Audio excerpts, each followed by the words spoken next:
Today is Tuesday, October 5th, 2021. Roland Martin Unfiltered, live on the Black Star Network, coming to you from Los Angeles. On today's show, Black Voters Matter. They take the voting rights protest to the home of President Joe Biden. We'll show you the video and where they are arrested. Some are still in jail waiting to get processed. Also, on today's show, we'll be dealing with Sage Steele. She makes some quite interesting comments about President Barack Obama not knowing his black daddy, but also identifying as black.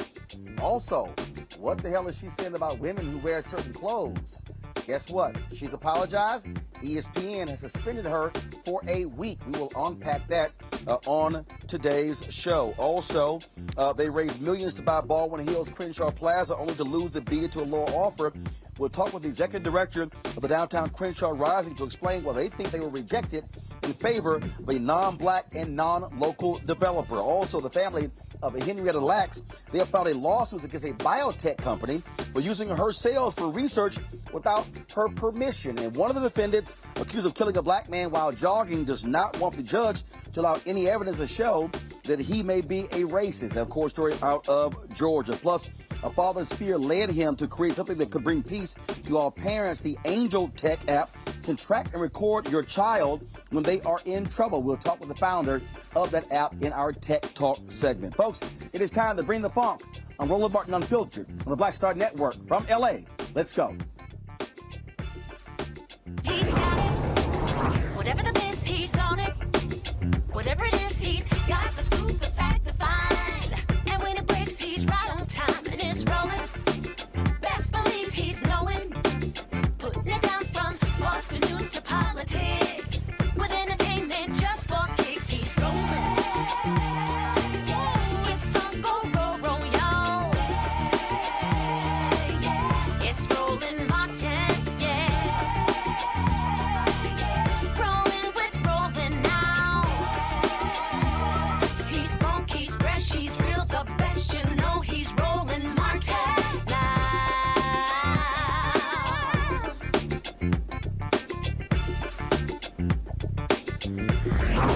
Martin.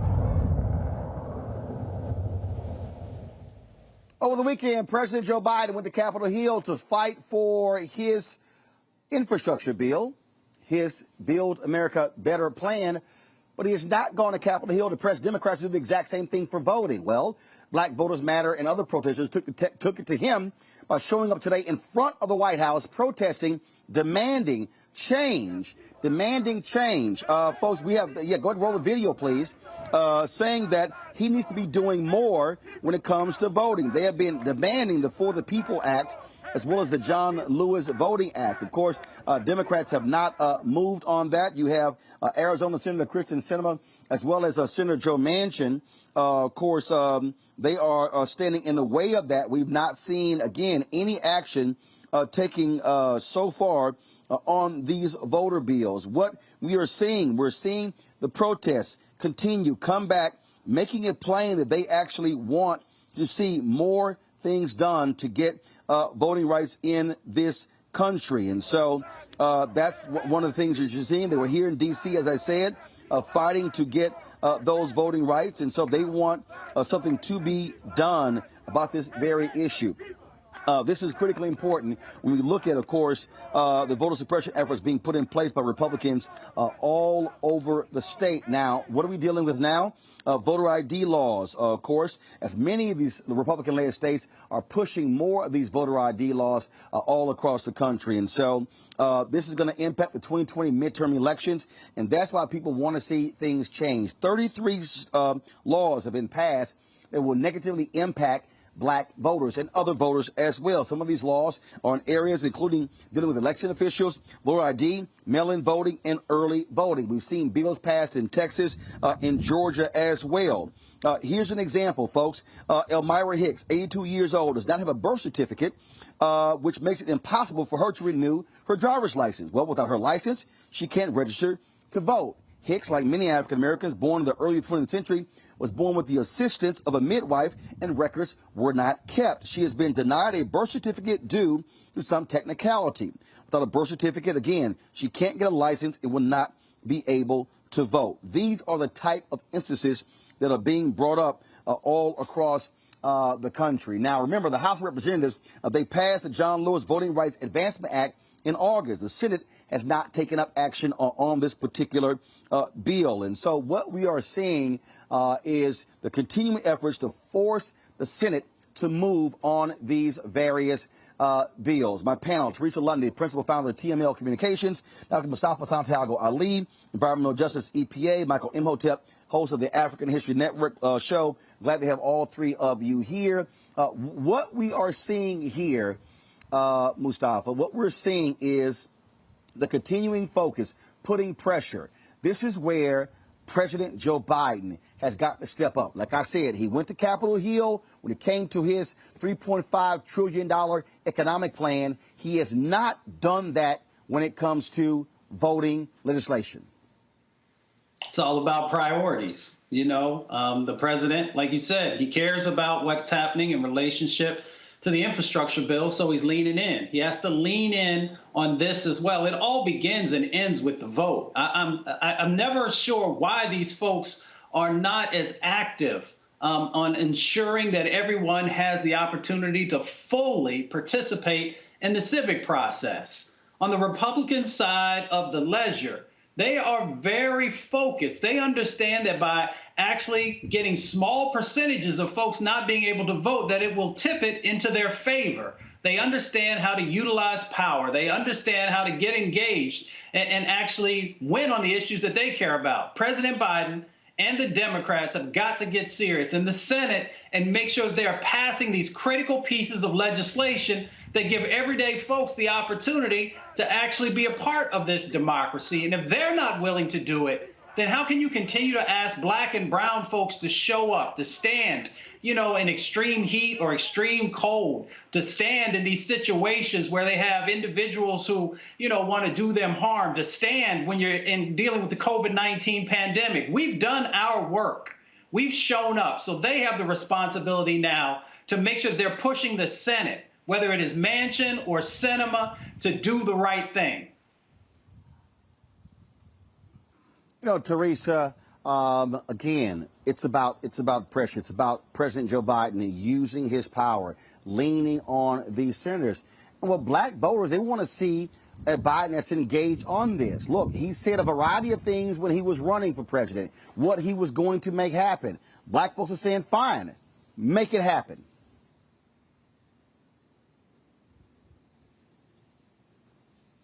We can't hear you, Teresa. Teresa, we can't hear you. Can you hear me now? Now we can hear you. Perfect. Sorry about that. Anytime you have 19 states that pass 33 new laws that make it harder to vote, it always is a very interesting process when it comes to the African-American voice and what it actually means in the voting process. So states, you know, have been putting up stricter laws. But I also think this is also an attention to the Commonwealth. So when we look at Republican-led Senates and Republican-led Houses and some of the votes that are happening, it's happening because, again, they are trying to ensure that people in black and brown communities are not really receiving the funds that are necessary, some of the social services that are needed. They're making sure that their voices are being heard. And that's where we have these issues. That's why we always see black and brown communities always taking the fight right straight to the ones who are making the decisions. So that's either in the Senate or in Congress or at President Biden's feet. But again, what Mustafa said, it's about priorities. And I think the Biden administration really needs to really maintain the promises that were made in the beginning that really secured his vote. Look, it's real simple here, Michael. You hear the activists saying this. Latasha Brown has said it. Cliff Albright has said it. And that is, you cannot out-organize voter suppression.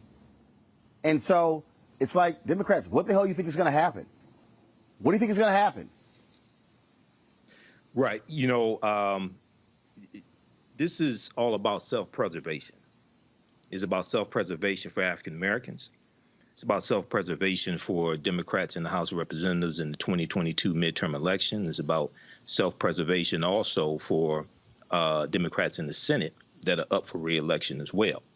You have 19 states that have passed 33 new voter restriction bills. States that have been states where it's already hard to vote are passing more voter restriction bills. And then you also had 25 states that passed 62 bills to make it easier to vote. So states where it's easy to vote are making it easier to vote. Biden was here in Michigan today. He was in Howell, Michigan today, pushing his infrastructure bill, which is needed. But you also need to go on a tour. You also need to go to certain states. I think he should go to Arizona, and I think he should go to West Virginia. and do a speech there about voting rights. But we have to, I can't stress this enough, if voting rights just remains a black issue, we're going to lose in the Senate.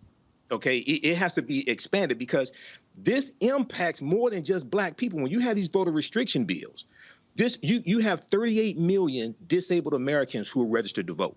Okay, when you talk about restricting mail-in ballots, you're talking about hurting them. We just saw the women's reproductive activists, about 200,000 of them, assembling this past weekend. When you talk about restricting voting rights, okay, you're talking about hurting white women, you're talking about hurting college students, okay? So this, you know, I love John Lewis. I understand 65, I understand the Voting Rights Act, but this is bigger than just a black issue. And lastly, Roland, notice how silent corporations have gone. Because, see, corporations were putting out memos and things like this just a few months ago on voting rights. They've gone completely silent. Okay, so also pressure has to be put back on corporations as well to speak up and put pressure on politicians also, like Manchin and Sinema, who they help finance. Well, again, I mean, that absolutely has to happen. That's why Black Voters Matter.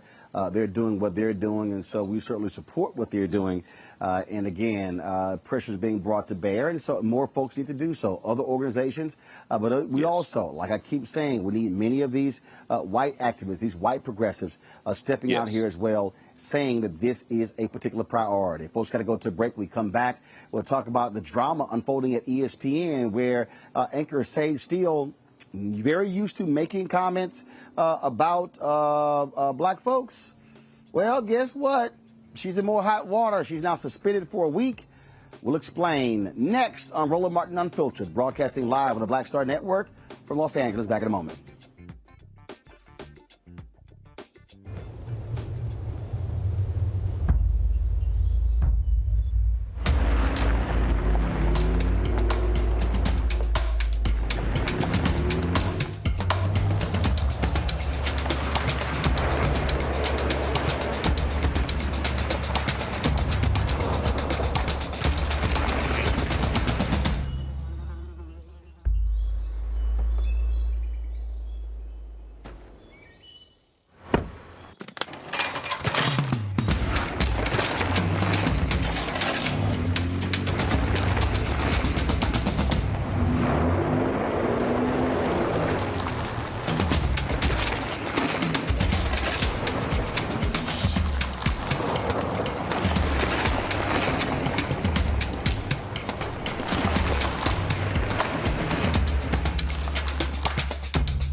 Betty is saving big holiday shopping at Amazon, so now she's free to become Bear Hug Betty. Settle in, kids. You'll be there a while. Ooh, where you going? It's time to be smart.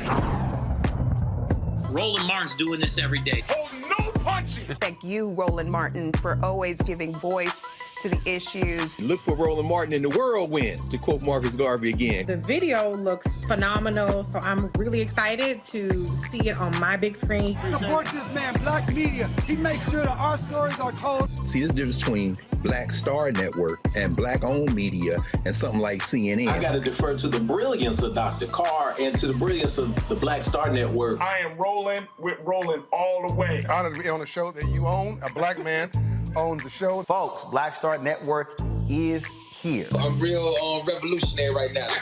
Roland was amazing on there. Stay black. I love y'all. I can't commend you enough about this platform that you've created for us to be able to share who we are, what we're doing in the world, and the impact that we're having. Let's be smart. Bring your eyeballs home. You can't be black-owned media and be scared. You dig?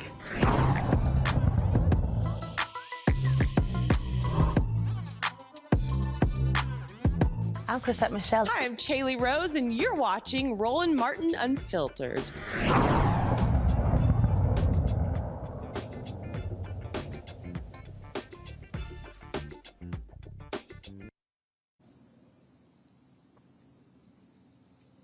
All right, folks, welcome back to Roland Martin Unfiltered. We are broadcasting live from Los Angeles here on the Black Star Network. All right, Sage Steele, anchor at ESPN. She is quite known for making other controversial comments that have ticked a whole bunch of black people off.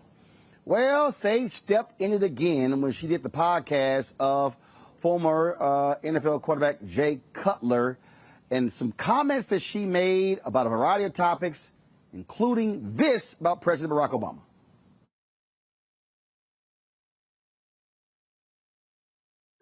When you fill out your census, I'm like, well, I don't know when the last time I filled out my census was, but if they make you choose a race, she's like, what are you going to put? I go, well, both. She's like, well, you can't.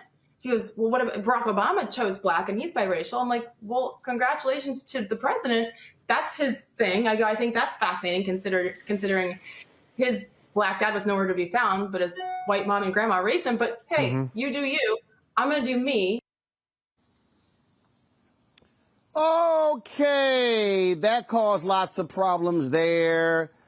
Then the one that really ticked off a lot of people was this comment about women in media and what they wear.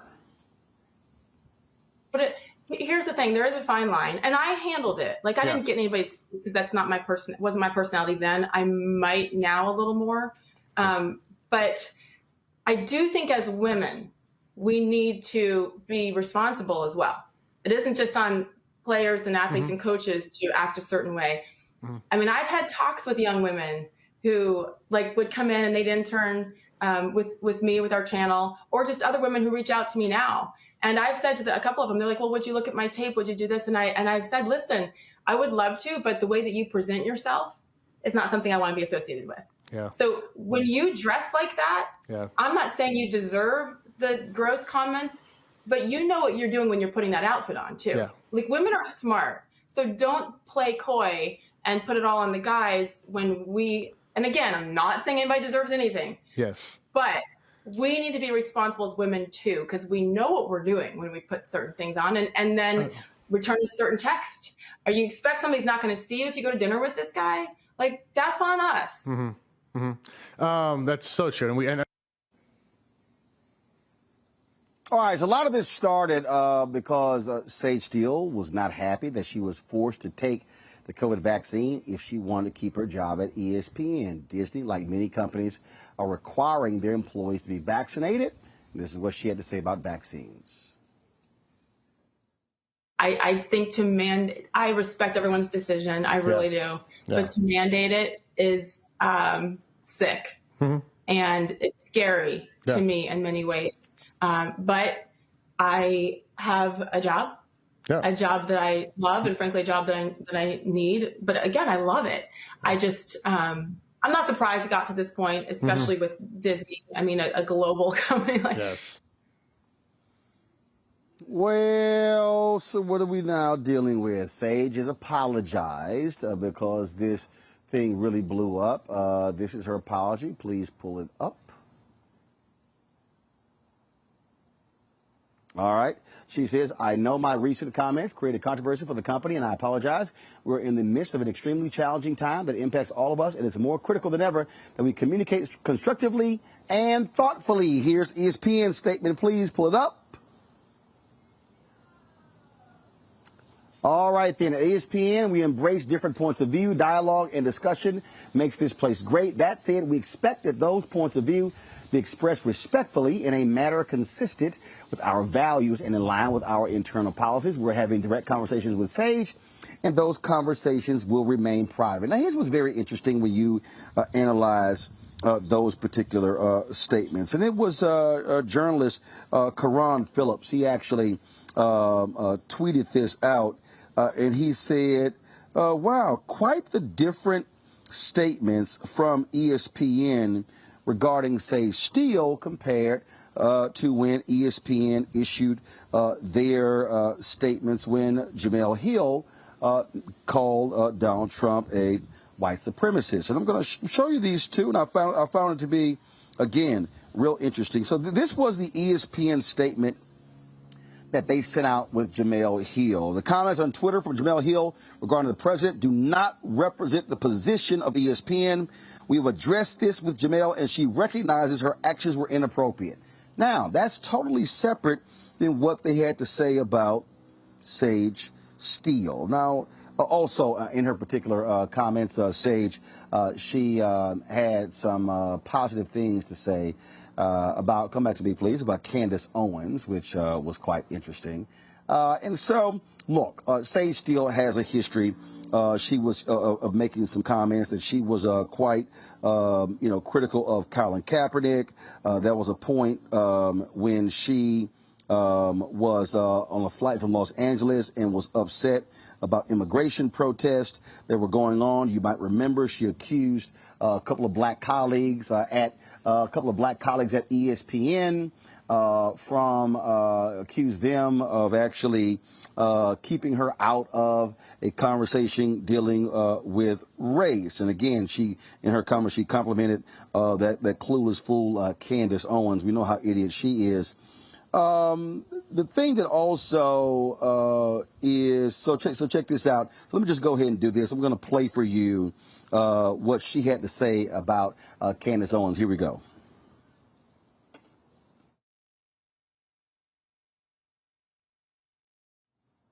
It's what? Wait, what? Where'd you read that? I forget where I read it, but it made me laugh. Wow. I respect the hell out of Candace Owens. So do I. And yeah, and I'm like. First of all, you guys, the audio wasn't right, so I'm going to play that comment again. So I want you to hear it in full. Okay, so here we go. And I'm like, I get it. Like, yeah, we all have a thing. You're the Candace Owens of ESPN. It's what. Wait, what? Where'd you read that? I forget where I read it, but it made me laugh. Wow. I respect the hell out of Candace Owens. So do I. And yeah, and I'm like, I get it. Like, yeah, we all have. You're the Candace Owens. Allow me to unpack this, okay? First and foremost, Sage Steele has made comments in the past because she's biracial. And what she's done is, her deal is, why do you have to, leave out one parent and identify with another? Okay, I get it. But here's the thing that trips me off. The thing that's crazy here is that how dare you question how President Obama chooses to identify himself? Okay? How? What I don't understand is if that man chooses to self-identify, that's his business. Now, what's so idiotic about Sage's comments is that she was upset about having to choose a race. Well, if you go back to the first U.S. Census, you've had to identify a race since 1790. Since 1790. Okay? That to me is crazy. It's crazy. Okay? 1790. 1790, identify with race. But see, what's the problem here is for her to assert that, well, he grew up with a white mother and he didn't know his black dad, but he's identifying as black.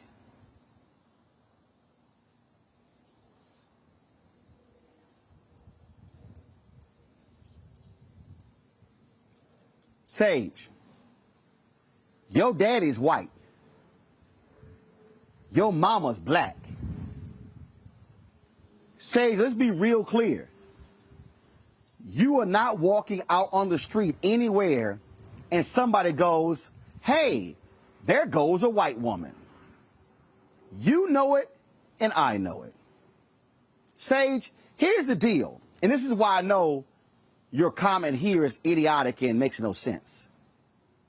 When they had the issue on race, the special on race, and Michael Eves and L. Duncan were involved, you got upset because you were not included. Well, Sage, if you consider yourself a white woman, why would you be included? Okay, you're biracial.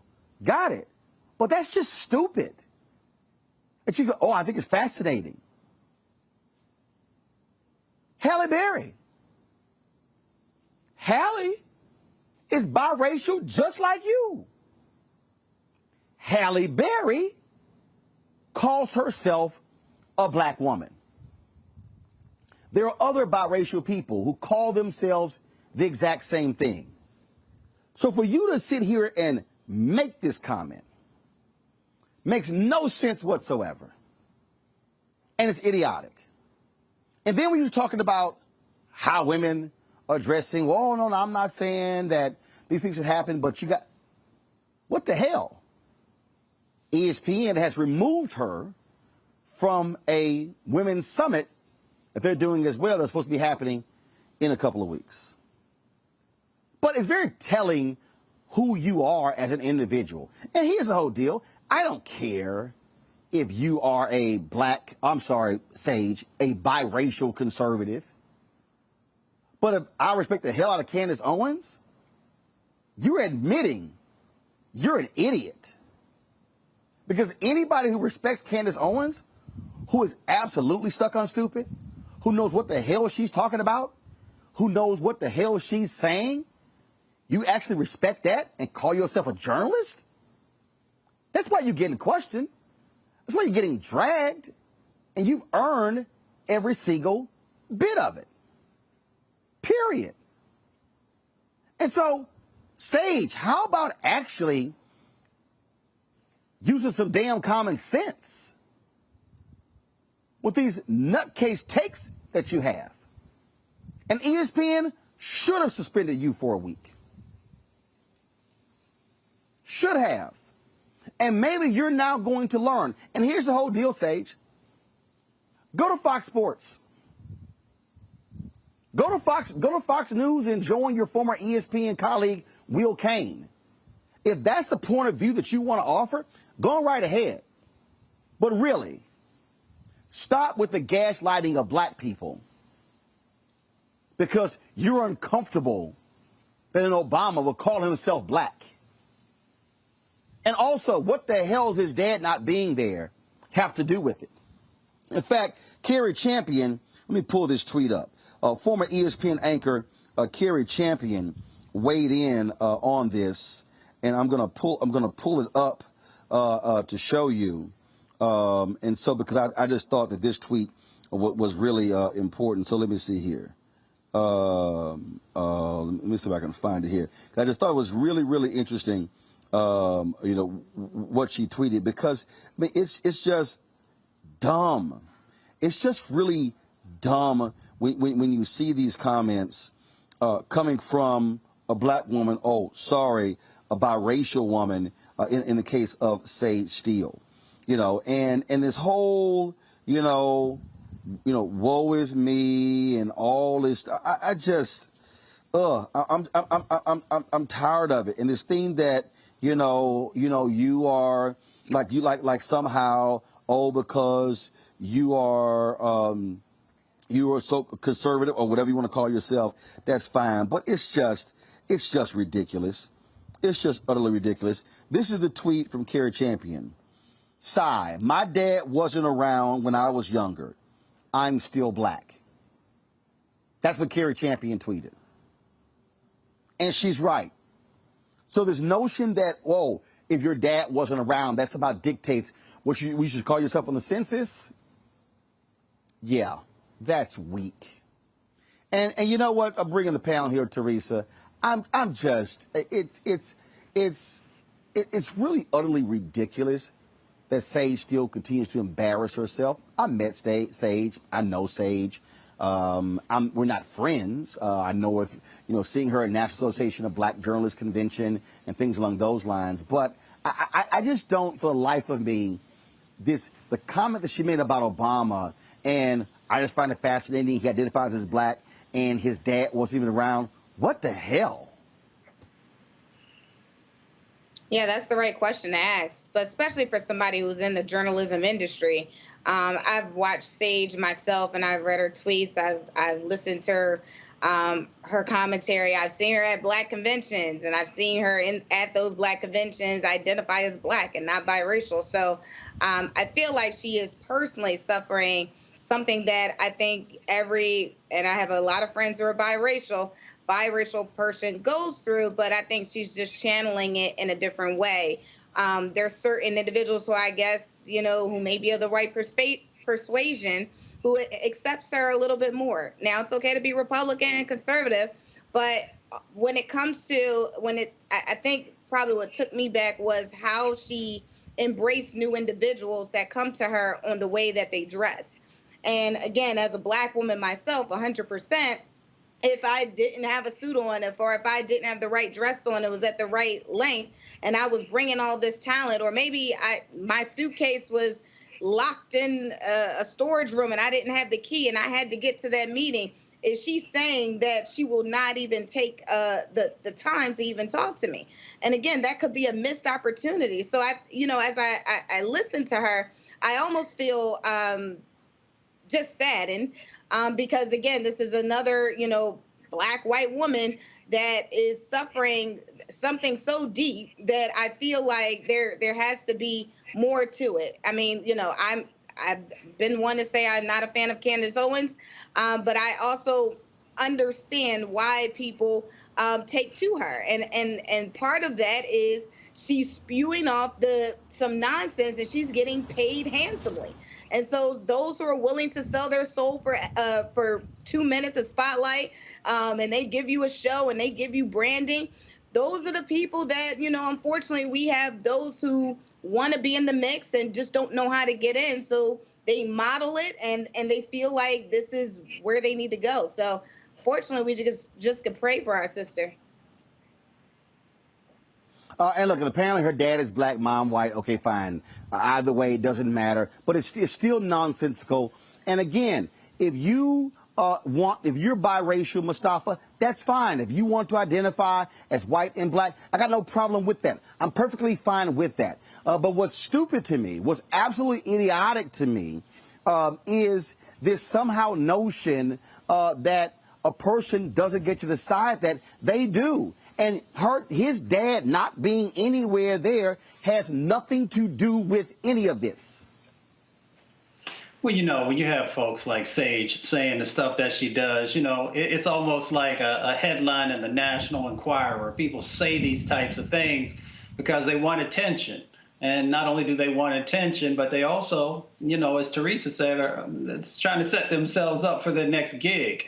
My problem is more on the substance of the things that she's talking about. So when you say that you never filled out the census, then that tells me that you're not also concerned about, the resources that are tied to that can help our communities to be able to move forward. So that's about substance. When you say that, you're against mandates for vaccines, then you don't unpack that, because we understand that our communities disproportionately are dying from that. So if you don't see yourself connected to the African American community, it plays out in the decisions that you are making in your personal life. And then, of course, also, when she made that comment about the young sister coming to her that Teresa just talked about, that also says something. When you're not willing to invest the time with a younger person to help them to get together the things that may be necessary for them to navigate, the corporate world or the sports world, then that also says something about you and your commitment to those individuals or to folks who come from a similar set of backgrounds that you may be, that you came from. So you gotta look at the substance of what the sister is saying and then begin to unpack whatever trauma or hurt that she might be dealing with based upon, how she came up and the decisions that she's currently made. I'm concerned with the message that she's sending about the substance of things that actually impact our communities. She want to be on Fox News, that's all good. But don't put our people continually in the crosshairs by the decisions that you're making when you know what the facts are. She's a bright young lady. So she knows all these things that are happening inside of our communities, and she should be much more careful with the things that she's spouting.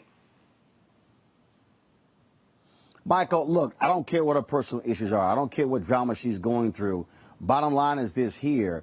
When you make these type of comments where you're questioning someone else, hey, it's foul, it's wrong, and when you're in a responsible position, you need to do better. Yeah, Roland, yeah, that's true. They need to do better. But, first of all, I pay very little attention to Sage Steele. I read the article that the Griot has about these comments and the blow up. But, to quote our great South African freedom fighter, Bantu Stephen Biko, the most potent weapon in the hands of the oppressor is the mind of the oppressed. The most potent weapon in the hands of the oppressor is the mind of the oppressed. And she's a perfect example of that. So we just go through and just look at some of these idiotic comments she made. She talked about President Barack Obama identifying as black on the census, and then she said she doesn't remember the last time she filled out a census form. Hopefully it was 2020, because that's when the last census was. Hopefully it was 2020 last time she filled it out. Secondly, right. I mean, she literally said, "Oh, I can't remember the last time I filled out the census. Last year. It was last year. Exactly, last year. It's every 10 years. It was last year. Right. But Colin Kaepernick was raised by two white adoptive parents.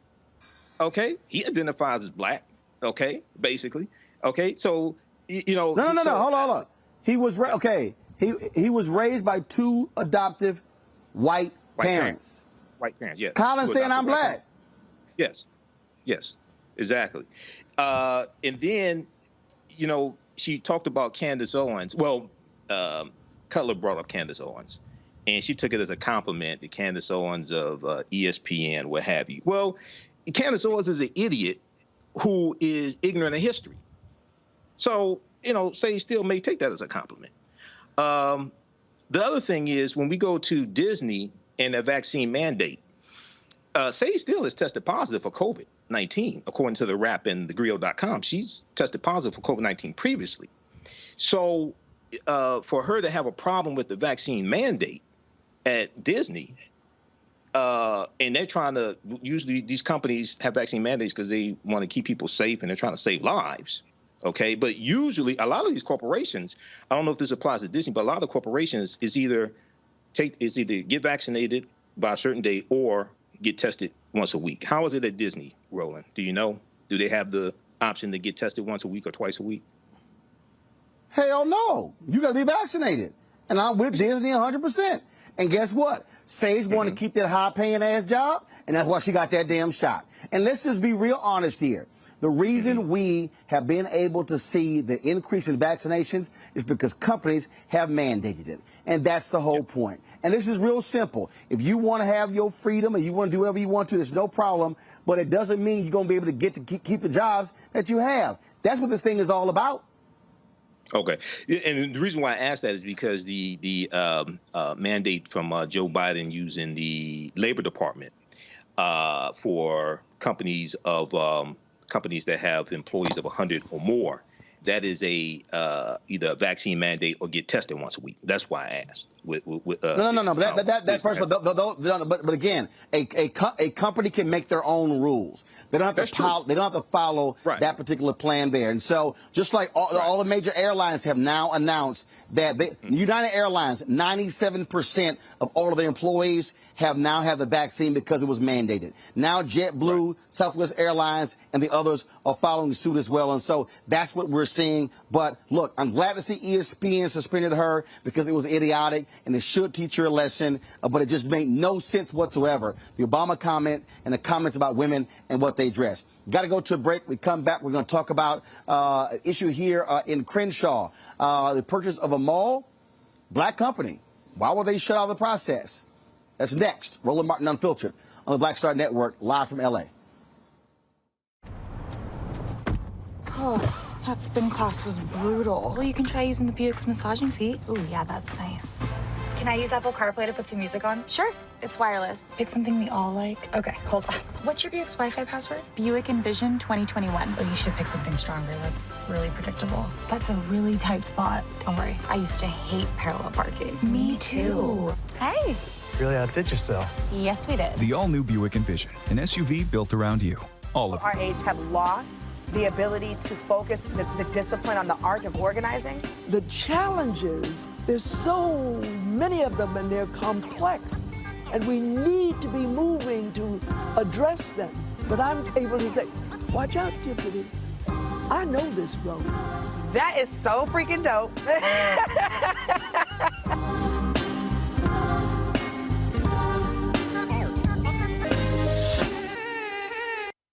Hey, I'm Cupid, the maker of the Cupid Shuffle and the Wham Dance. What's going on? This is Tobias Trevelyan. And if you're ready, you are listening to and you are watching Roland Martin Unfiltered.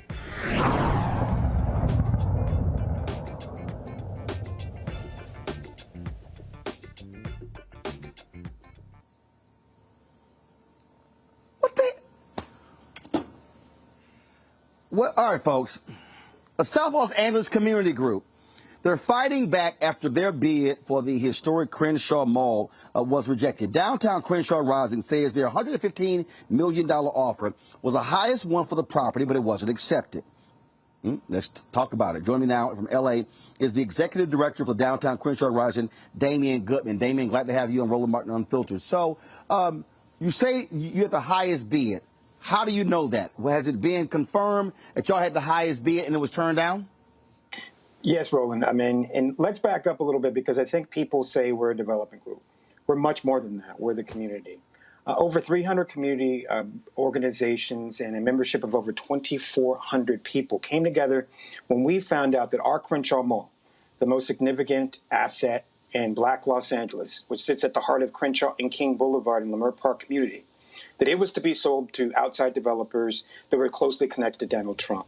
And so using our history of organizing, along with bringing together some of the best experts in community-centered development and people-centered planning, we put together a bid to bring the mall under community control. We didn't want to see it falling into the hands of outside exploiters who were going to exacerbate the gentrification crisis that is rampaging our community like so many other Black urban communities across America. And so part of that process involved bringing together the many philanthropists and the many social impact investors throughout the country who, too, recognize this challenge of gentrification, where all the development coming in seeks to undo and literally lead to a cultural erasure of the Black people that are there. And we raised over $60 million, $25 million in social impact investors, over $35 million in philanthropy, and submitted a $115 million bid, which was higher than the bid the Deutsche Bank, that famous bank of criminals throughout the globe, accepted from Heritage Development Group that was backed by a person who's on Putin's list, a man by the name of Len Blavatnik. So that's what we sit right now. First of all, how much was their bid? How much was their bid? It's been reported that they paid $112 million. Okay, so $112 million. Was a reason given as to why their bid was chosen and not yours? Well, I mean, at its core, Roland, and I want to emphasize this point because there was a tweet that went viral that talked about our struggle, and the comments were filled with fellow Black people who've been engaged in real estate activities or business loans who have similarly been told that their money wasn't green. That even though they submitted the highest offer, even though their qualifications were superior, that they weren't qualified. And so Deutsche Bank, again, that infamous bank that is known as the lender to Donald Trump and has all kind of nefarious activities that they've been caught red-handed with across the world, they said, well, you're not qualified. He was more qualified. This man's been bankrupt personally and has had his companies go bankrupt before. Comparatively, we brought in to assist the community in its engagement, the two architecture firms that are responsible for the most iconic Black structures built in the 21st century.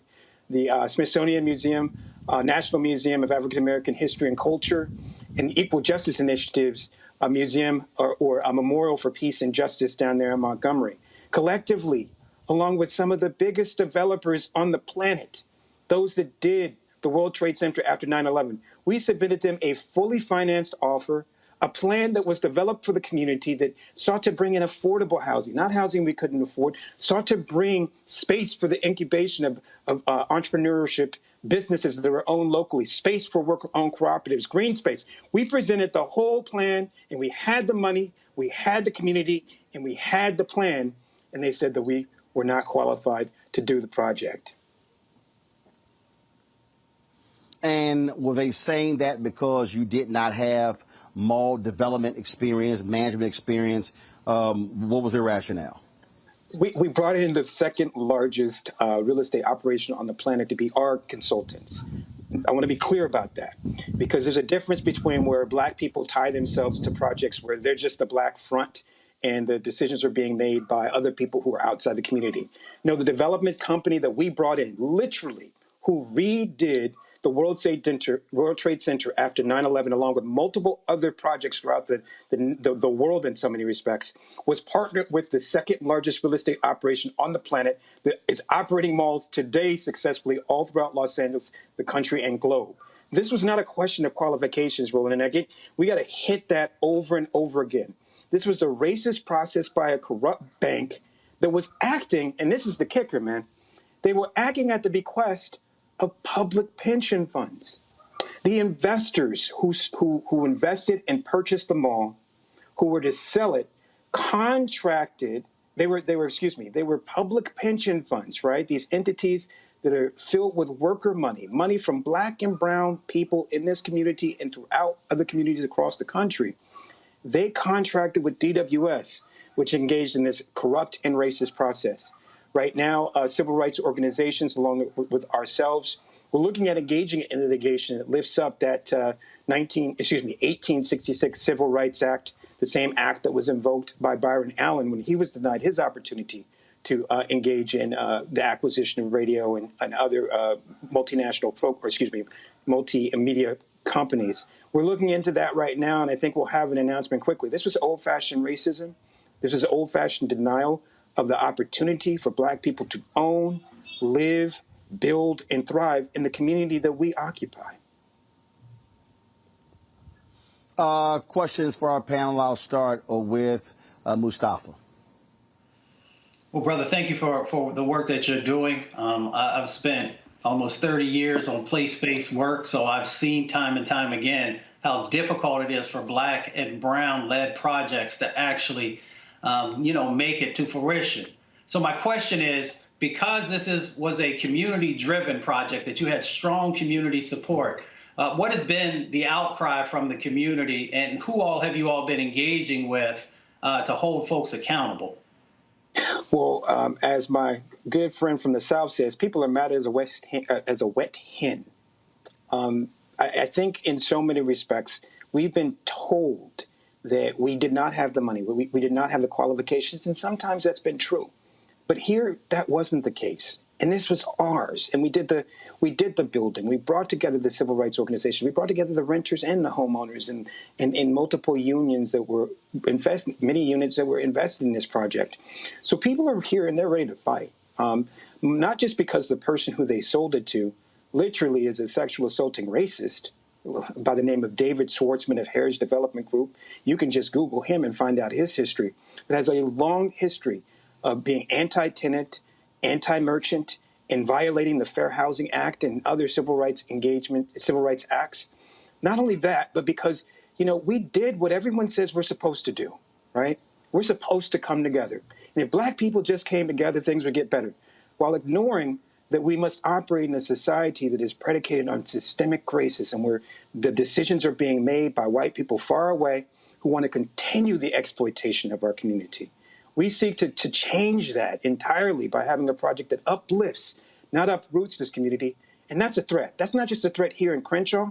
That's a threat to the way these people do business throughout the country and world. Michael.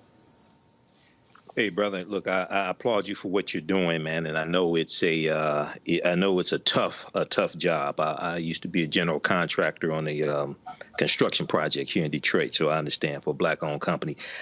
Quick question for you. You mentioned public pension funds, okay? And a lot of times money managers will loan pension fund money to developers, and the developers will take that pension fund money and come into our communities and gentrify us out of our own communities. Can you talk about, again, the role that pension funds played? What was that statement you made about public pension funds? Brother, you hit the nail on the head.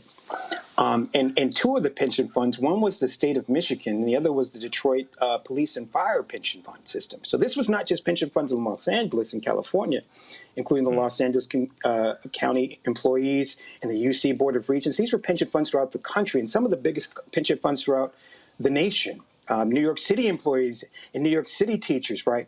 And so this is public money, right? Because this is the money that comes directly from the public agency along with the member match, so public employees. And they are a $5.2 trillion investment operation throughout the globe. Collectively, that's how much money these pension funds invest throughout the globe. And much of their investments are into real estate. Well, we found out, and this was news to me, and we're pretty aware. We've listened to people talk about getting pension funds to divest from fossil fuels. Obviously, there's that amazing history of us engaging in the anti-apartheid movement where we focused on pension funds like the UC Board of Regents to divest from companies that were doing business there. Well, these public pension funds are literally funding some of the biggest and most parasitic and harmful developments in urban communities like Los Angeles. And so they control the decision along with Deutsche Bank DWS, to decide where the mall that sits in the black community went to. And I want to be clear, we did all the work. We were open. We've had literally over 100 community meetings and a community vision. This was the product and the plan that we were talking about before, which more people can read about at downtowncrenshaw.com, is a community vision. But we weren't the only black-led team. We were the only black community-led team, but we weren't the only black-led team that was passed over. You had some of the biggest black developers in America that were passed over as well. So that's where you get to, again, these public pension funds, led by the same people who don't look like me and you, 98% of the people who control investments, major investments in the country are not black and not women. 98%. Right. So who were they talking to?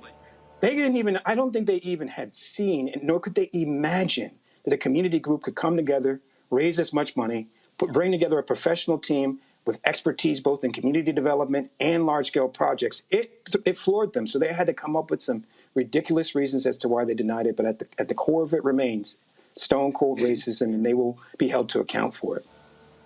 All right, thank you. Teresa?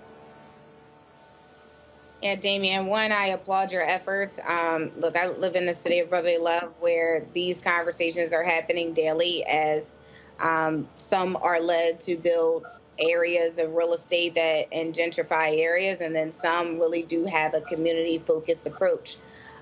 So I think for me, my question to you, and one, I just learned a lot, and I'm sitting here looking at your website about literally the plan. This is probably the best bill out of downtowncrenshaw.com of the message, the plan, the vision, and sign the petition. So my question to you is, how do you and what do you need from your other partners outside of signing the petition? Like I said before, I'm in Philadelphia, but I'm sure there's some advocates here that would love to help you or share their stories. Are you guys contacting elected officials? So what needs to be done so nationwide this can also, again, I think it's happening in every city. We just don't know, right? But I think this is a foolproof plan that is like, look, this is what one guy is doing, the midst of 300 organizations is doing, and we need to take note and we need to support. So what can people do? I appreciate that question, sister. And, we have always said that this was more than about a mall. This was about a movement. This was about both saying to this Crenshaw community undergoing the threat of gentrifications like so many others, that community ownership is an imperative, and that we have several impediments that need to be knocked down along the way. And so we got to come together. We've got to come together locally. We've got to come together nationally. We even have to come together internationally in saying that we have a right to be in our spaces, saying that there is a role for elected officials to use their voices, and some did and some didn't. and that there is a role for elected officials to bring these entities like these public pension funds and these foreign banks like Deutsche Bank, who are doing business in our community in a racially discriminatory manner, to be called to account. So we're absolutely going to sue them. We're going to absolutely continue to organize. We're absolutely going to continue to build off and build that greater movement of over 300 community groups that are working with us, that are members, like literally members. I mean, that's the other key piece of it. As members of the organization, when we bought the mall, we were going to provide shares to everyone so that we could collectively own in this space and see the development that is building on the best of us with something that didn't go. This is not something that went toward even the enrichment of the board members. As a nonprofit board member, we are prohibited from having any profits go to us personally. This was about community empowerment. So what we've seen along the way is that those, be they in Detroit, be they in Philadelphia, New York, D.C., have wanted to be engaged in this process both to learn and to support and to bring back to their own communities this model so that they can do the same. And that's where we are firmly focused on doing, continuing to build that out, continuing to tell this story. While we elongate this campaign, we know that while the mall's ownership has changed and it's now in the hands of Heritage along with Len Blavacnik, that we will continue to fight, looking at other successful efforts, both in the history of this country, the history of our ancestors, and even more recently, just in San Francisco, where developers were forced on their knees and forced to sell developments to the community's desired owner. And so that's going to be our goal. That's going to be our focus.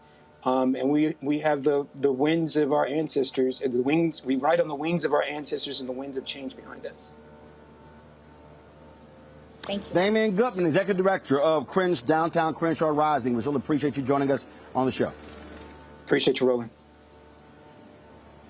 All right, thanks a lot. All right, folks, let's talk about black-owned media. Yesterday on the Today Show, Carlos Watson, who is the founder of Ozzy Media, announced that despite what they announced on Friday, they're not going to be shutting the media company down. He sat down with Craig Melvin on Today's Show and talked about what took place last week with the company, said that he should have done more media interviews and did not like what was being reported about the company, and that he said that they're going to be like Lazarus and come back from the dead. Well, yesterday he taped an interview with The Breakfast Club, which aired today.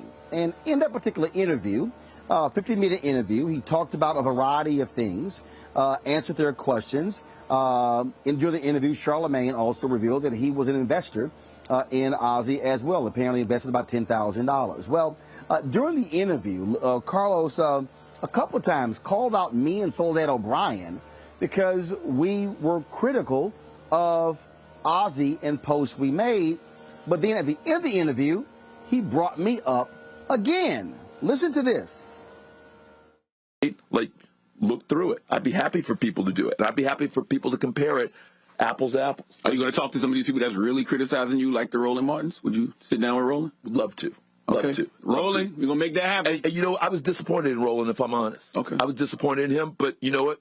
Maybe I was wrong, and so I'm happy to learn and grow. What disappointed you the most? I thought that I thought it was a little bit of a crabs in the bucket sort of thing. I thought that immediately he saw us in trouble, and he just, more than anyone, he was the one retweeting and posting, and it was almost assassination-like.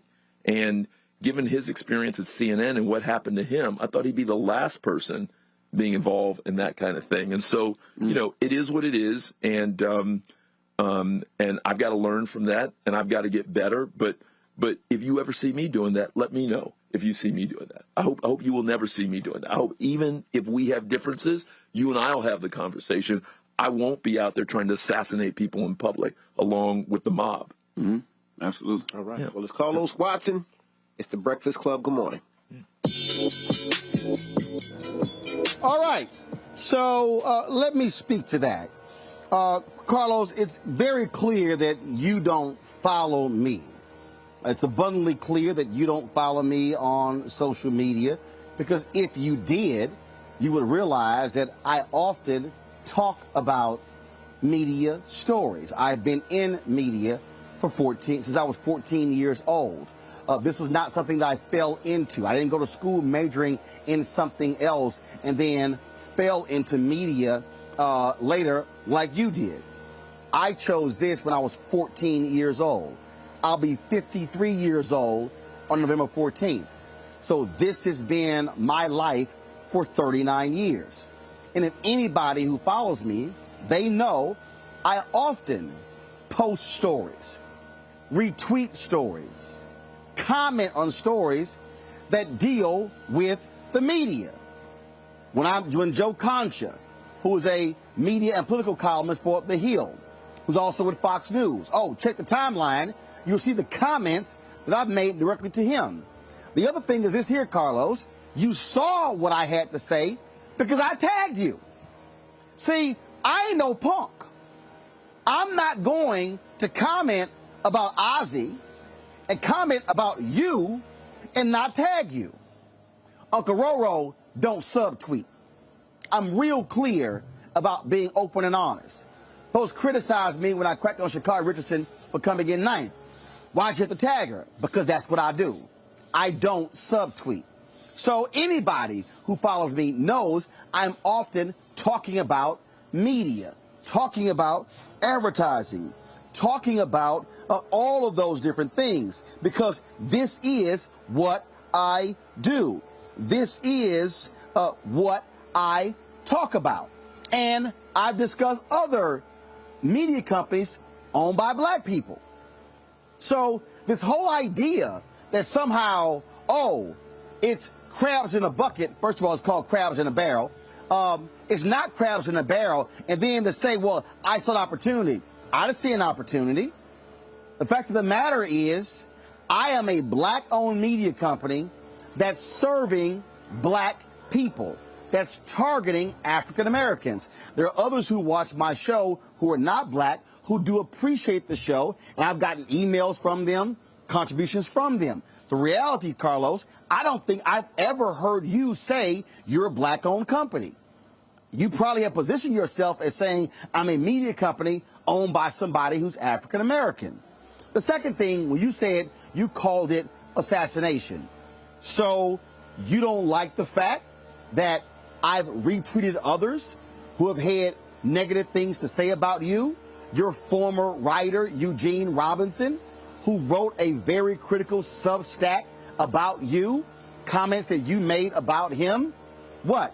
That can't be retweeted? Are you suggesting, Carlos, that I, as an African American who owns a media company, that you expected me to be quiet because it involved you? You and I don't have a relationship. We don't. Our paths have crossed. I remember the reason I think I have your phone number because Constance White, who used to write for Ozzy, I think she's still right. I don't know if she's right for them, said, hey, you and Carlos ought to hook up. She either sent me the number or I sent you a message on LinkedIn, so I got your number.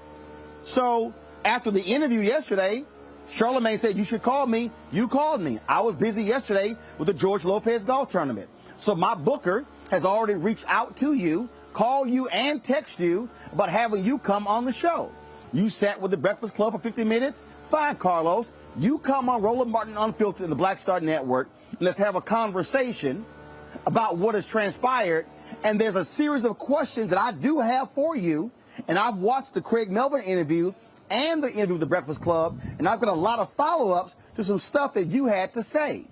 But the thing for me, Carlos, that I need you to understand, and anybody who follows me knows this, the motto that I have had my entire career has been this: if you do good, I'll talk about you. If you do bad, I'll talk about you. At the end of the day, I'll talk about you. So talking about Ozzy and reading the New York Times story by Ben Smith that I was quoted in, a subsequent story, reading the story from Forbes, reading Eugene Robinson's account, reading the other accounts as well, yes, I've seen those stories. And see, Carlos, you can't have it both ways where everybody is wrong and you're right. I'll give you a perfect example. I could hold it for the interview. I'm going to give you a perfect example. during your interview with the Breakfast Club, you castigated Ben Smith for writing about the mental health issues of your COO, the one who impersonated the YouTube executive. You said that shouldn't have been written about. Here's the problem with that. Later in the interview, see, I want you to understand, Carlos, how I listen to what somebody says. Later in the interview, Charlemagne came back and asked you about it and then said, well, you upset that Ben Smith wrote about it, but you the one who told Ben about the mental issue. And so had you not told Ben about the mental issue, how would Ben have written about the mental issue? Because you told him. See what happens when you listen? And so it's silly. It's nonsensical, Carlos, to act as if, oh, I was disappointed. And then you want to bring up what I went through at CNN. Well, what about it? See, I'll address things head on as well. And so are you suggesting, Carlos, that because I went through some drama at CNN 9 years ago, that somehow I can't speak about or talk about something else? Nah, bruh, that's not how that happens. And so it wasn't character assassination. It wasn't, ooh, I saw an opportunity. Because what you do at Ozzy is totally different than what I do. I own my blackness. I'm upfront about my blackness. I'm very clear about who I serve. I'm very clear about the audience that I am trying to speak to. And so there is no, again, oh my goodness, I am trying to gain some advantage. But I will say this, Carlos, and you and I will talk about this when we have the conversation. I will say to you, though, that it is important when we talk about what happened when it came to getting these advertising dollars. And you admitted in your interview with the Breakfast Club how you benefited from the battle. But Byron Allen and Todd Brown and myself and Butch Graves and Don Jackson and Junior Bridgman and Diddy and others have been engaged in because you have been able to sit back quietly and reap the benefits of the work that we put in. And so we'll see what happens right now. We'll see what happens with the future of Ozzy. I've seen a story in the New York Times where one of your investors is suing you right now for $2 million for failing to disclose what happened with Goldman Sachs and YouTube. We see that another story said the advertisers are staying clear of you. You know what? That's all your business.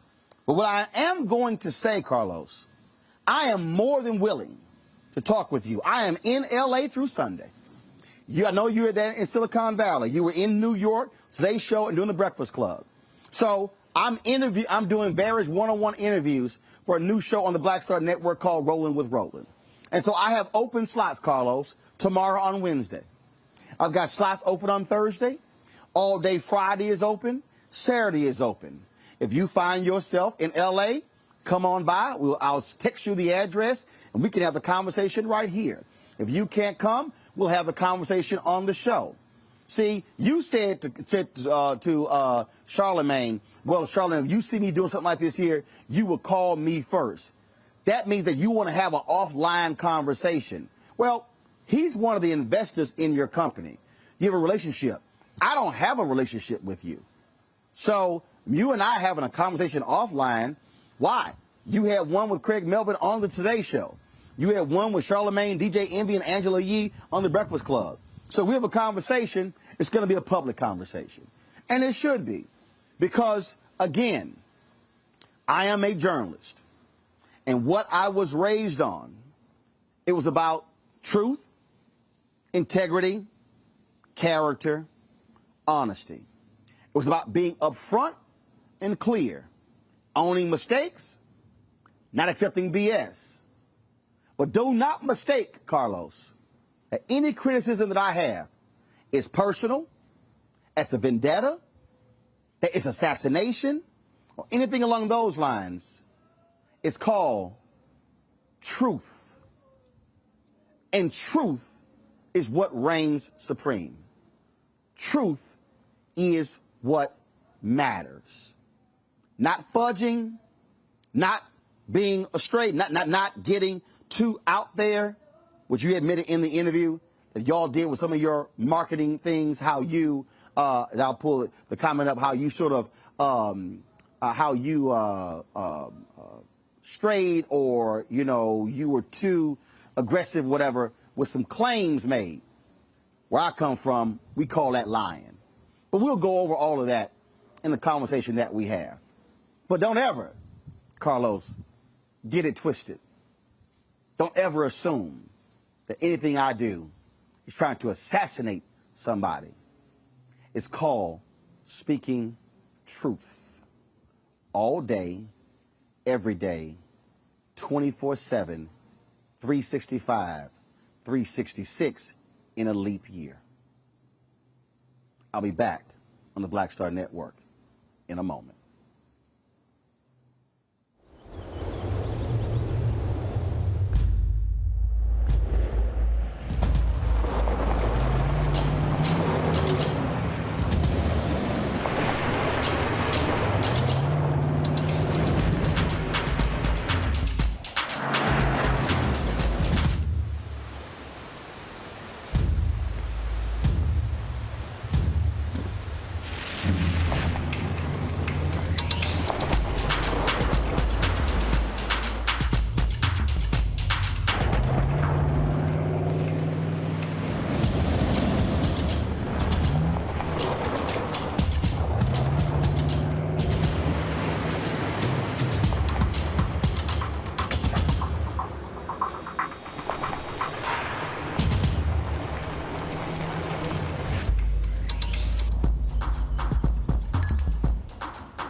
Maureen is saving big holiday shopping at Amazon, so now she's free to become Maureen the Merrier.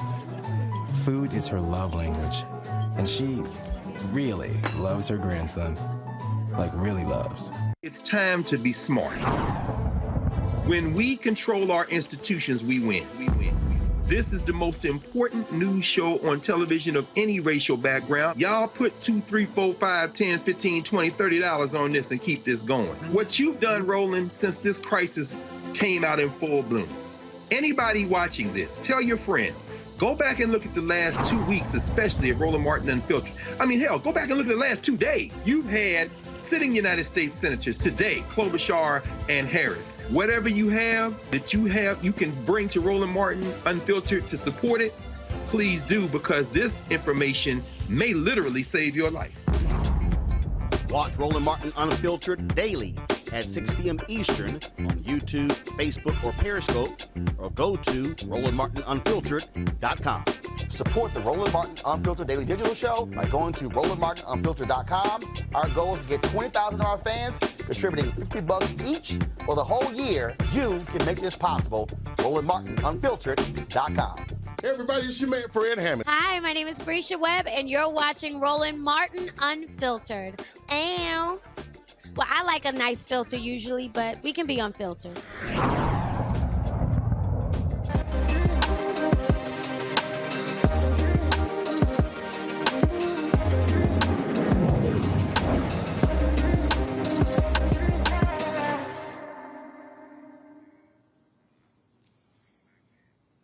All right, folks. This, of course, every Tuesday we focus on black-owned businesses. Every Wednesday we have Tech Talk. And so when we focus on African Americans in technology, this should have been our Tech Talk right here, folks. I want to talk about a new app that allows for you to help track down your family members and keep you safe during encounters with law enforcement, folks. When activated, the ANJEL Tech, ANJEL Tech app begins sending a live stream video and GPS alerts with directions to the person's location. The founder of ANJEL Tech is James A. Samuel Jr. Joins me now from Washington, D.C. James, glad to have you on the show. So what precipitated you creating this particular app? Hey, Roland, thank you. And it's an honor to be here. And before I get started, I do want to level set and give all praise, honor, and glory to my Heavenly Father, my Lord and Savior Jesus Christ, and to His Holy Spirit, without whom I would not be here or have the insights or the innovation to produce this application, ANJEL Tech. And thank you for the opportunity to be here, of course, you and your marvelous platform. What precipitated this app was a need for personal safety. I think it was Eric Michael Dyson, I always get his names mixed up, but he said something that stuck with me years ago. He said, the security of the United States is built upon the insecurity of the African American, and I never forgot that.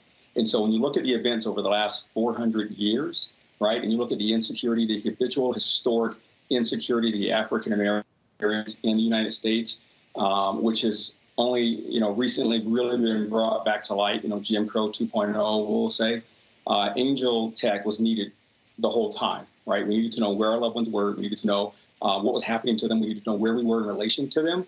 And we needed to be able to store that securely and have a record of it for accountability, and that we can be there to help each other out and know how to get there, have a route to get there. And it was really the events of last summer when George Floyd was asphyxiated, was strangled, right, lynched on that pavement there in Minnesota by a convicted felon murderer, Derek Chauvin.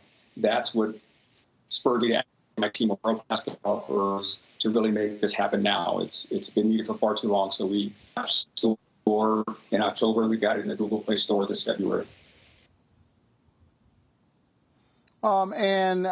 So when did you launch it? How many downloads have you had? And walk us through the technology when you say it sends a live video feed. How does that actually work? Walk us through the app. Oh, absolutely. I can walk you through it. I can show you here in a second. But we've seen an incredible increase in our user base. We had over 40,000 people, come on, like the platform. We went from about 200 users to about 5,000 users just a few days back in April, and been increasing since then. So we're just now in this phase of we're really marketing, and we appreciate the opportunity to let your audience know about this. And it sends a live stream. And so I have the app here on my phone, and you simply click on it, and it opens up, right? And then there I am live on here. And when I hit start stream, it then sends this stream of me to my loved ones. And I'll get a text notification, which is right there, I just did. And the app notifies me, and I get an email. And now my loved ones are all watching this live stream of me on your show. They know where I am, where they are in relation to me, securely stored in the cloud, and they know how to get to me and or send help. And they all have this record on their phones now. And so there's no other way that you can stream on a platform to where when the stream is done, you can download that onto your phone. You don't have to try to get this phone or get a police subpoena to get the body cam from the police. They have this record immediately. And then there's my wife saying, "Hey, Daddy, we see you." And so she's texting me there, and they're starting to interact with me in the platform because they're watching this both on your show and on mine. Thanks, bro. I got you too, my brother. All right, then. Questions from my panelists. First of all, I'll start with Michael Imhotep. Hey, James. Hey, thanks for coming on the show today. Thanks for this great invention as well, the ANJEL app. So just curious, have you gotten any testimonies from people who used it in real life situations, stopped by police, et cetera? And if so, what were their responses? What were their, how did they say, what did they say the outcome was? What were their responses to using the app? Yes, absolutely. One of our earlier users back in April, her name is Lori. She said that she and her son had just heard about this when we got, picked up in that news cycle in the April timeframe. They read about us in other publications. I think Black Enterprise was one. And they downloaded the app, and they hadn't even tested it yet when her son went on a road trip driving through the South. And it was during that road trip that they got pulled over, him and his friends, and they were young black youth in the South in a car, got pulled over. And he used ANJEL Tech. He just put it on his phone. He started a live stream. His mother knew exactly where he was. She was able to see the live stream. She was able to hear the police officers' interaction. And so she was one of our biggest, earliest advocates. And so you can see those testimonials. We have those and others on angel.live. That's ANJEL.live, because we want you to live, right? To be free and then to be fulfilled. All right. Thank you. Thank you. Great job. Teresa. Yeah, one, thank you so much for the app. I'm actually in the midst of trying to download it myself. So, just tell me about the idea. Like, how did this start? Like, what did you think about? What was the need that you saw it was time to build this app and keep it going?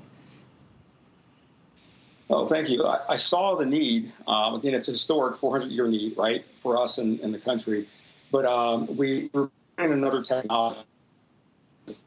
Inside of that technology, which we're still building, it's a safer way for us to all navigate and find services that are around us that we didn't know about. And I'll come back on your show hopefully in the future and tell you about that other invention of ours that we have a provisional patent for as well as this one. The feature inside of that, you're navigating more smartly, and if you get pulled over or if you have a hostile public interaction, then you press the button, you press the ANJEL Tech button, and it launches the live stream. And so this was a feature inside of another app, which we are still building. And, you know, it's amazing how fiction inspires truth, right? But I was actually watching the movie Queen and Slim and was inspired, like, hey, you know what? If they had a camera on their phone, this is in January of 2020. This is before George Floyd happened, right? But if they'd had a camera on their phone in that movie, if they were able to stream and, you know, with other intelligence, if they knew the neighborhood they were in, and started thinking about it back in January of 2020, then, like I said, when May happened with George Floyd, I knew we had to make this a reality right now.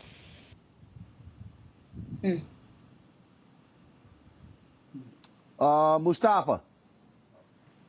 Well, this is amazing technology. I could see so many other types of applications for it, along with the, you know, sort of the direct area that you've currently been focusing on, whether it is, you know, ladies leaving the club and something pops off, or, you know, folks out hiking in places and sometimes they're not safe spaces for folks of color out there. So I think there are lots of possibilities. My main question for you is, how are you going to help to educate and market to make sure that folks really know the value added that this brings, you know, in churches and in mosques and in schools? What's the plan moving forward to help this to grow? Thank you for that question. That was a great segue. I didn't pay you to ask me that question, but that speaks directly to the point I was hoping I would have a chance to make here. And that is there's another version of ANJEL Tech. So you can go to angel.tech, ANJEL.tech, or ANJEL Live, ANJEL, angel with a J, .live, and to read about our testimonials and see our 30-day free trial on different plans and whatnot. But there's another version of ANJEL that we've created. It's called Angels in Campus. And we've created and we are marketing it currently to HBCUs, historically black colleges and universities, because it does everything that you've seen me do in the ANJEL Tech app that we've talked about, but it also allows that Department of Public Safety at that college or university to get the same live stream when the person pushes the DPS button in the Angels in Campus app. And we're working with a few very prominent HBCUs now in getting that into their security fabric for their campus. And we see HBCUs, we see the power and we see the prestige and we see the promise of historically black colleges and universities to our community and to the world, right? You know, at VP Harris, right? And, you know, just protecting those black lives and all of our black lives, you know, and then the world's lives ultimately, but really focusing there, we hope to build a community through those historically black colleges and universities and the parents and the Parents Association, because the other thing about Angels in Campus is not only can you as a streamer press the button and have your college campus dispatch office notified, your viewers can also press the same button on their viewing side of the app and bring your college campus security to you at your point of need from wherever they are in another state or wherever. And that is revolutionary. So we're working with several HBCUs and those that are listening now, if you're a chancellor or an administrator, hit us up, info@angel.tech. And let's talk about your school having this as well, because that's the future of our great thinkers in our community. All right, then, folks. It's called ANJEL Tech, ANJEL Tech. James A. Samuel Jr. is the founder. Download the app. And obviously, I'm sure it's Android and Apple. Is it only for the phones? Does it also work with iPads as well?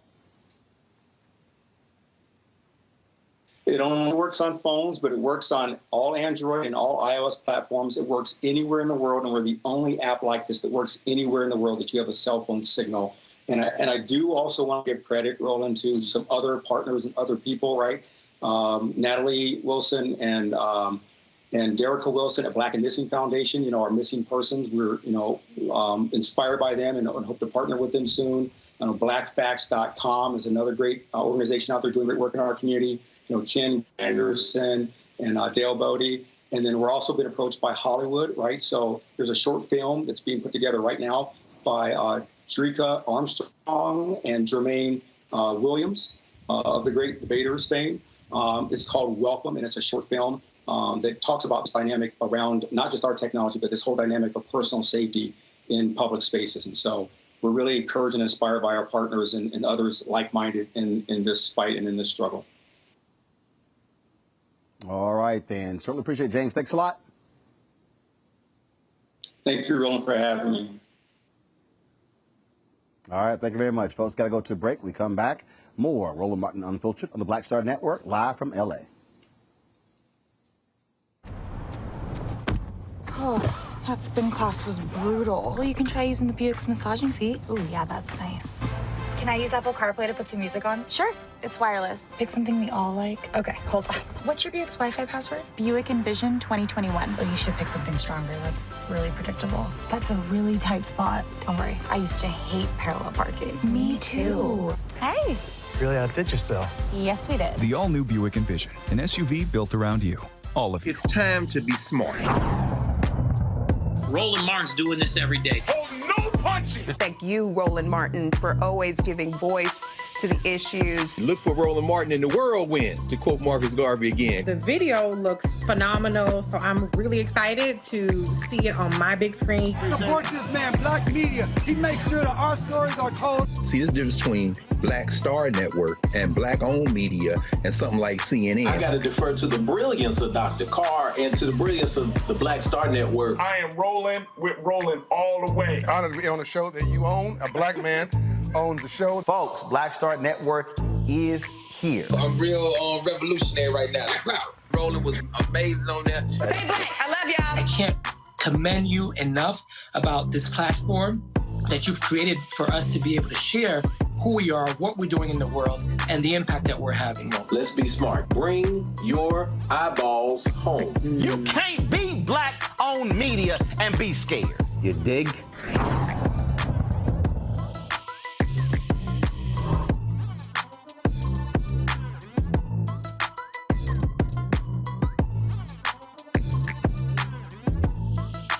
Hello, everyone. I'm Godfrey, and you're watching Roland Martin Unfiltered. And while he's doing Unfiltered, I'm practicing the wobble.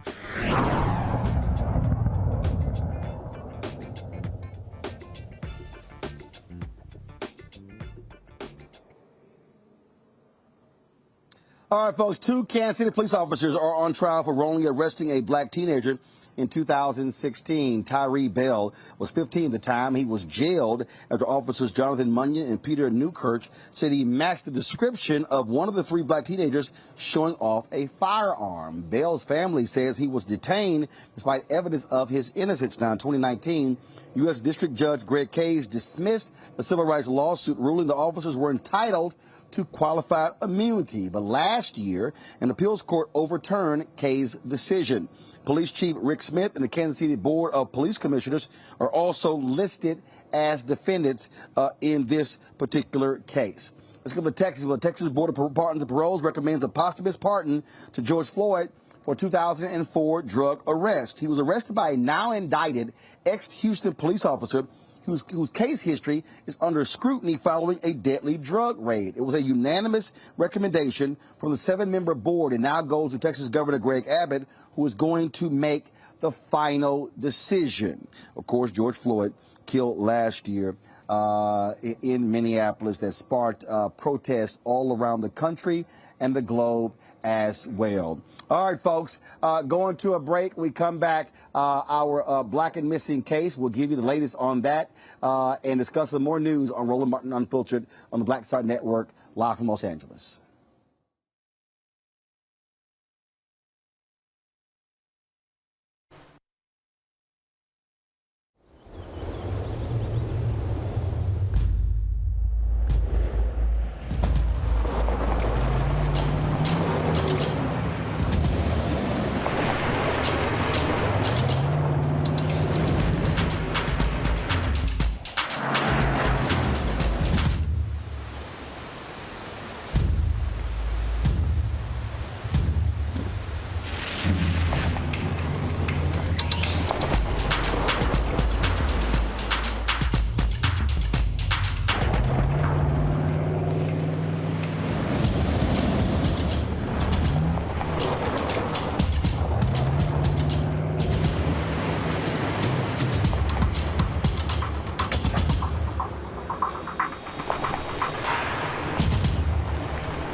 Betty is saving big holiday shopping at Amazon. So now, she's free to become Bear Hug Betty.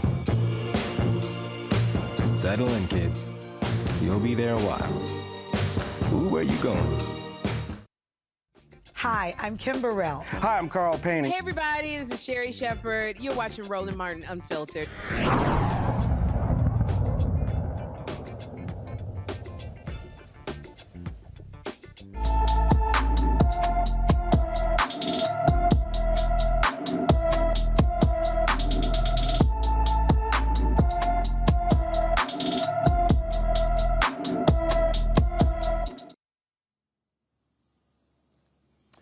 Year-old Sky Saunders has not been seen since August 31st, 2021 in Tacoma Park, Maryland. She is 5 feet 2 inches tall and weighs 120 pounds. She has brown hair and brown eyes. Anyone with information about her whereabouts should call the Tacoma Police Department at 301-270-1100, 301-270-1100.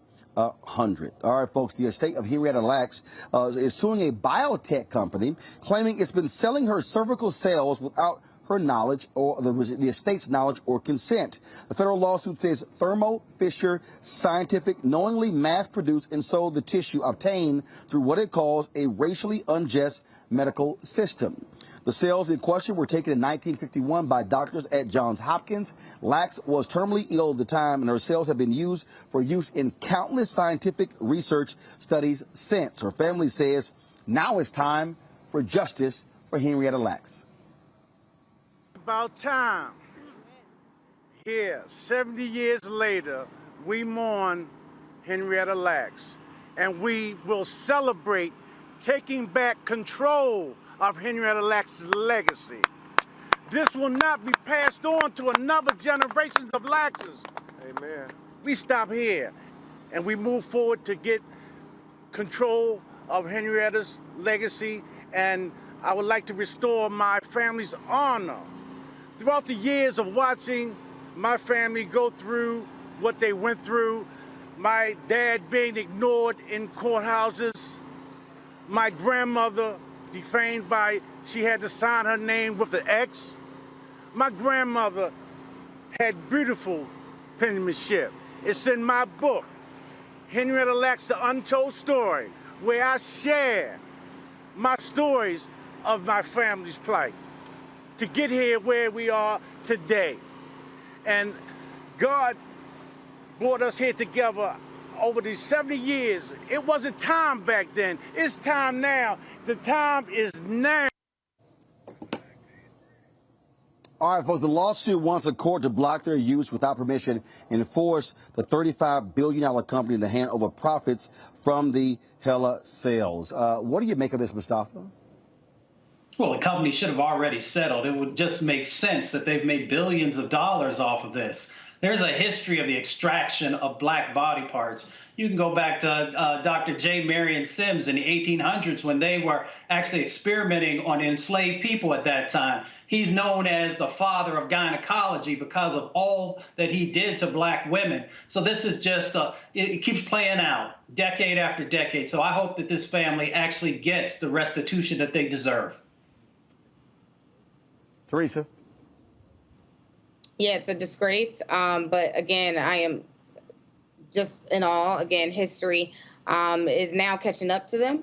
I hope everybody gets their book. I mean, because again, we can't allow these things to happen. And I think, you know, when we actually sign up and say we are organ donors or we are not, we need to ensure that whatever medical professional are following the law. Michael.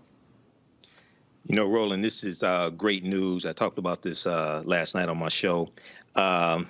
You know, yesterday was the 70th anniversary of the passing of Henrietta Lacks also. Not only was her cells used in polio vaccine and gene mapping and in vitro fertilization, but also Attorney Benjamin Crump said yesterday in an interview that it was also her cells were also used in the COVID-19 vaccine.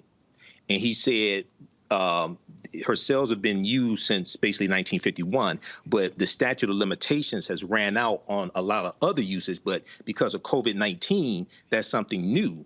And this is something that they're really pushing in the lawsuit. So it's a brilliant strategy. Thermo Fisher Scientific on their website, they said their annual revenue is $35 billion a year. So hopefully they get everything that they deserve in this lawsuit. It's long overdue. Oh, all right then, folks. Take a real short, quick break. When we come back, we'll talk about a brother who won a $137 million settlement against Tesla, Elon Musk. Time to pay up. You're watching Roland Martin Unfiltered, broadcasted live from Los Angeles on the Black Star Network. Oh, that spin class was brutal. Well, you can try using the Buick's massaging seat. Ooh, yeah, that's nice. Can I use Apple CarPlay to put some music on? Sure, it's wireless. Pick something we all like. Okay, hold on. What's your Buick's Wi-Fi password? Buick Envision 2021. Oh, you should pick something stronger. That's really predictable. That's a really tight spot. Don't worry, I used to hate parallel parking. Me too. Hey. Really outdid yourself. Yes, we did. The all-new Buick Envision, an SUV built around you, all of you. Hi, everybody. This is Jonathan Nelson. Hi, this is Cheryl Lee Ralph, and you are watching Roland Martin Unfiltered.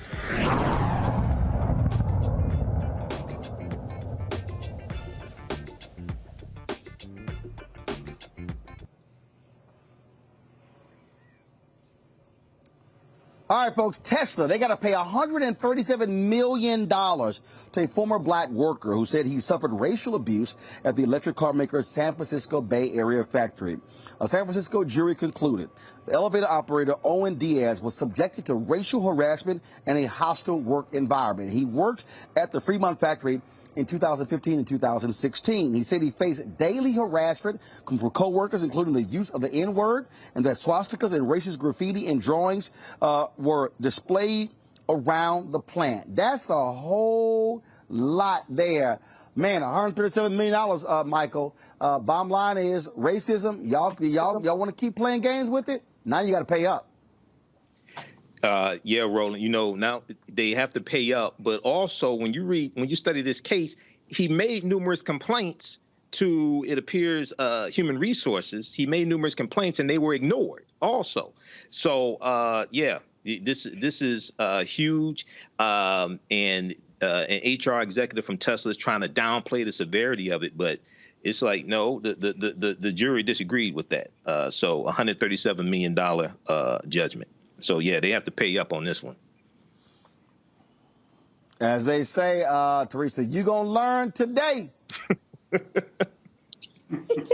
Absolutely. You know what? This black elevator operator is another black man. He's an individual. He is not a piece of trash. He is an individual who works for $1 billion company, and he needs to be treated with respect. Because without him, some of those people wouldn't be in their office making some of those big decisions. So we need to respect our service. We need to service workers, and we need to respect those who respect us daily. So good for him. All right, Mustafa.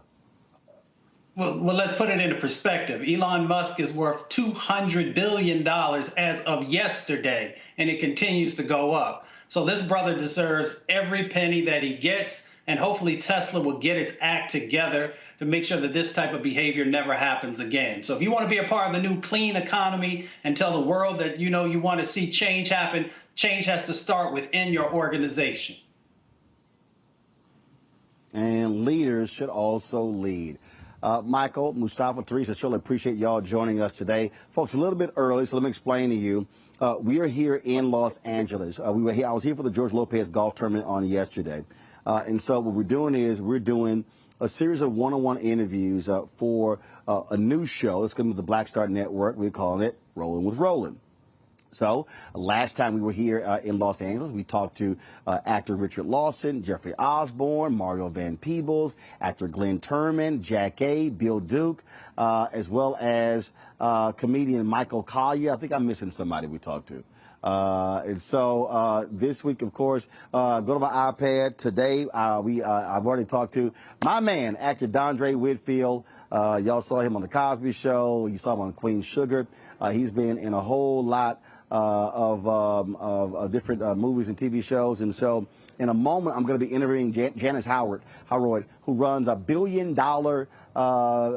company here. So the first black woman to run a $1 billion company. And so the only time she could do was in our 7 o'clock hour of the show. And so I moved the show up 45 minutes early to accommodate her schedule. But we've got some great interviews lined up this week as well. And so some of the folks we'll be talking to, Johnny Gill, we'll be talking to comedian Guy Torrey, Sherry Shepard, actor, dancer Damaris Lewis, director Maddie Rich, Laz Alonso as well. And so we'll be looking forward to talking to them and some other folks with Eric Dickerson, comedian Chris Spencer. And so we're trying to lock down Kenya Barris, Jimmy Jam, Reggie Hutland, Michael Ealy, Sheila E., and DeRay Davis. And so it's going to be a fascinating show, 1 hour conversations. You're going to really enjoy that. And so that's what we're doing here. And so when we come out here, we still do the show. But again, what we try to do is we try to do as many of these as possible, putting these shows together, editing these shows. Again, for one of the new shows is going to be on the Black Star Network. So we cannot wait. If you have not downloaded the Black Star app, please do so. We have exceeded 15,000 downloads. We're trying to get to 20,000. Our goal by December 31st, folks, we want to have 50,000 downloads on the app. If we get there sooner, it will be absolutely great. To do so, go to all platforms: Apple, Android, Apple TV, Android TV, Roku, Samsung, Xbox, Amazon Fire, all of those platforms. And we also want you to support Roland Martin Unfiltered, Black Star Network. Your dollars goes to make it possible for us to be able to come out here, rent an Airbnb, set all of our cameras up, hire these African-American audio technicians and photographers to assist us with this. And so please, Cash App is $RM Unfiltered, PayPal.me/R Martin Unfiltered, Venmo.com/RM Unfiltered. And then, of course, Zelle is Roland@RolandSMartin.com, Roland@RolandMartinUnfiltered.com. All right, folks, that is it for us. I certainly appreciate y'all joining us today early. My apologies, but sometimes we got to do what we got to do. Tomorrow we're going to be at our regularly scheduled time at 6 p.m. to 8 p.m. Eastern. Thank you so very much, folks. We will see you tomorrow right here on Roland Martin Unfiltered on the Black Star Network. Holla!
Time to be smart. Roland Martin's doing this every day. Oh, no punches! Thank you, Roland Martin, for always giving voice to the issues. Look for Roland Martin in the whirlwind, to quote Marcus Garvey again. The video looks phenomenal, so I'm really excited to see it on my big screen. Support this man, Black Media. He makes sure that our stories are told. See, this difference between Black Star Network and Black-owned media and something like CNN. I got to defer to the brilliance of Dr. Carr and to the brilliance of the Black Star Network. I am rolling with Roland all the way. Honored to be on a show that you own. A black man owns the show. Folks, Black Star Network is here. I'm real revolutionary right now. Roland was amazing on there. Stay black. I love y'all. I can't commend you enough about this platform that you've created for us to be able to share who we are, what we're doing in the world, and the impact that we're having. Let's be smart. Bring your eyeballs home. You can't be black-owned media and be scared. You dig?